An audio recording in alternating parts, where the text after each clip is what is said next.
Now, my apologies if I get any of this information wrong about Easter Island and the Maori statues and the ahu. The ahu are the sacred platforms that the Maori statues are based on. And statues vary different shapes, sizes, different amounts of statues that are on each ahu as well. The most famous one on the island is Ahu Tongariki, and there's about 15, 16 statues there. And you can normally tell who the chief or the jefe was, because they normally have a big stone hat on them as well, and they're big bulging eyeballs that you can see as well. The ahu and the Maori statues, or the Maoi statues, apologies, are fascinating, really, really fascinating things.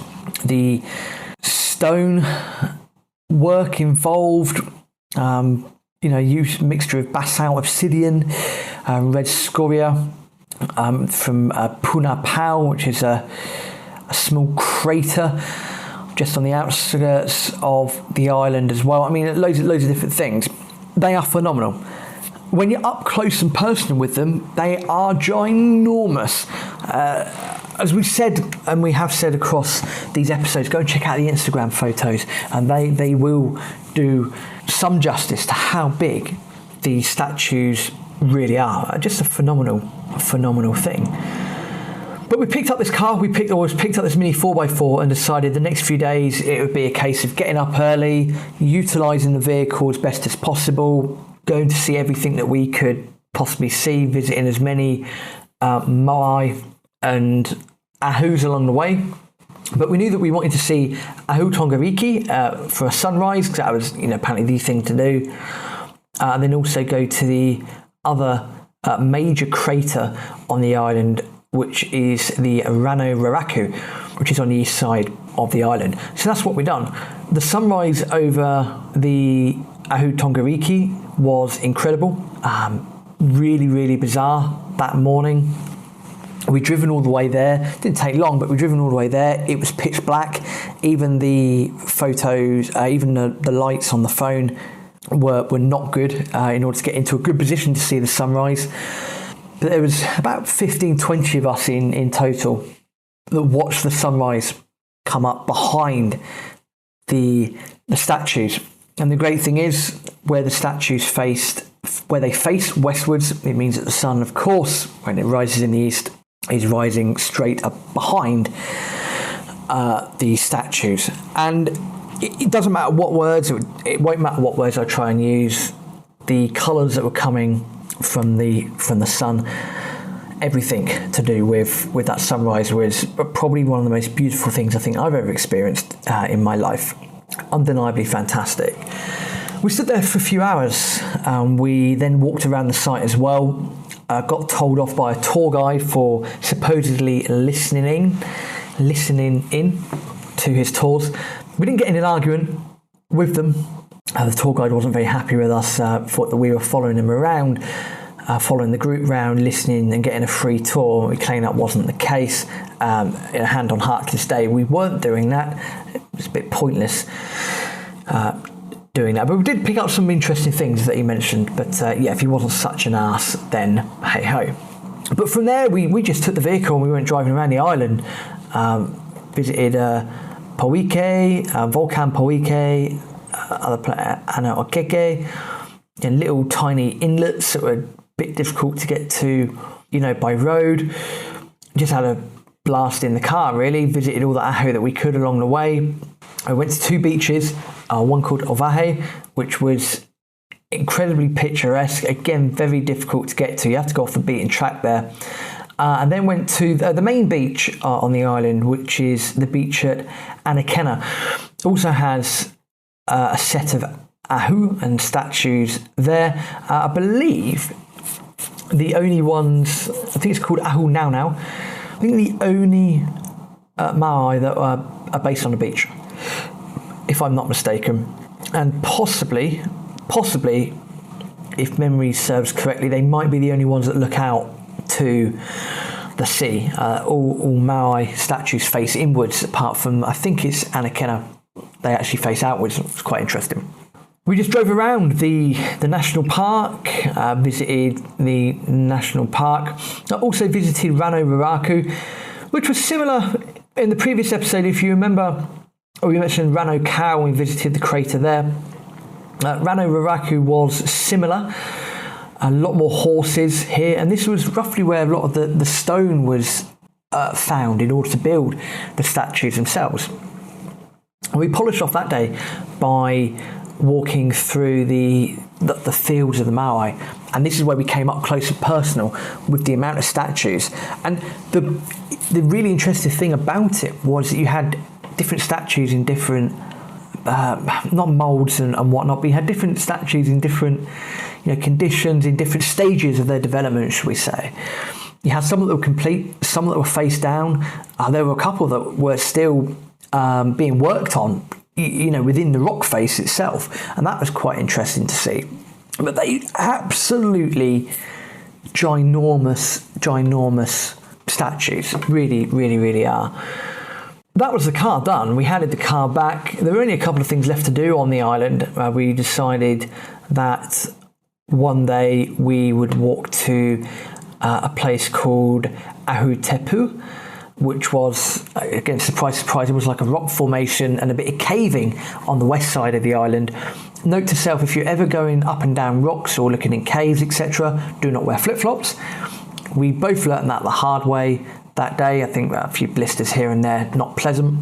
Hurt our toes a couple of times on various rocks as well. So if you're going to go and do that sort of stuff, please do wear proper footwear. And as things happened to us when we were on our travels, we found out that there was once every few months, there was apparently a food festival on the island. Basically, a family would host the island for food using traditional cooking methods, which was in effect steaming the food underground, a variety of potatoes, meats, bits and pieces like that.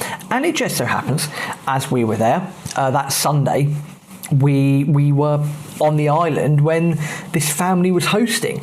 Now, the queue was about 2.5 hours long, I won't lie, but it was well worth it. We were chatting with a couple of tourists in the queue as well. The great thing about it wasn't just locals that were welcomed, everyone was welcomed, and by word, there was enough food there for everyone.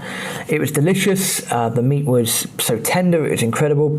The way that they cooked it as well was something that we'd never seen before, and then they were sticking to traditional cooking methods, which made it even more fascinating.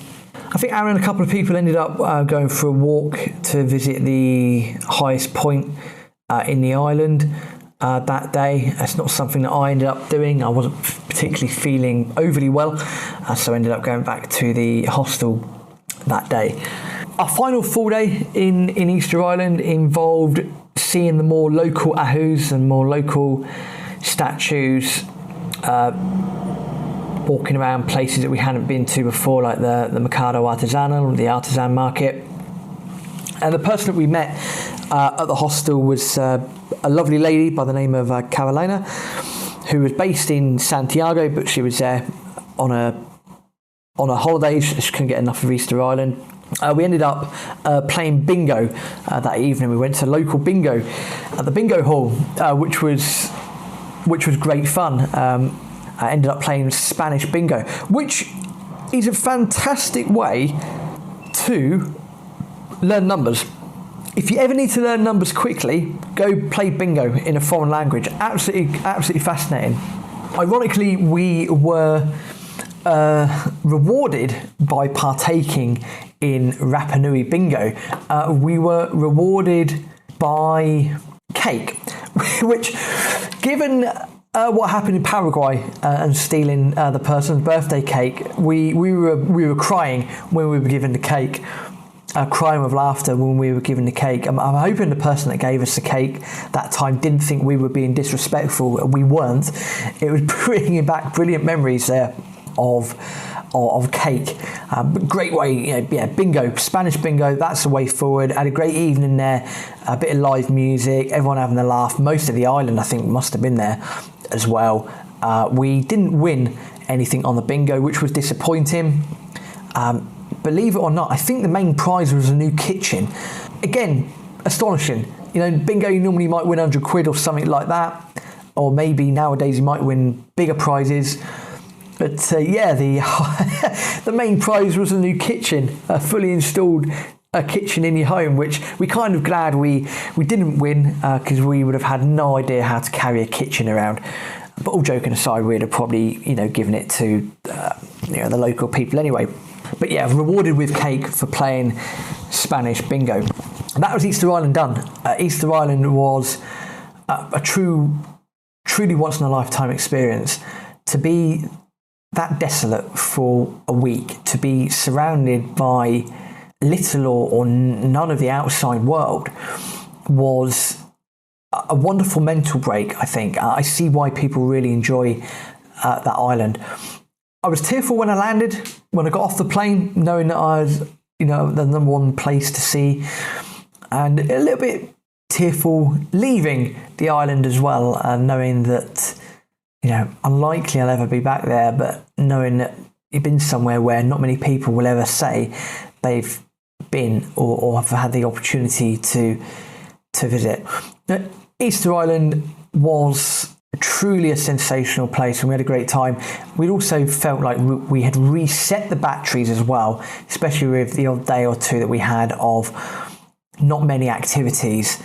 We felt that we'd reset the batteries and were ready for the next push between October or late September and Christmas, where we knew we had to get up to Panama City for a bit of Christmas luxury that we were looking forward to. That was Easter Island in a nutshell.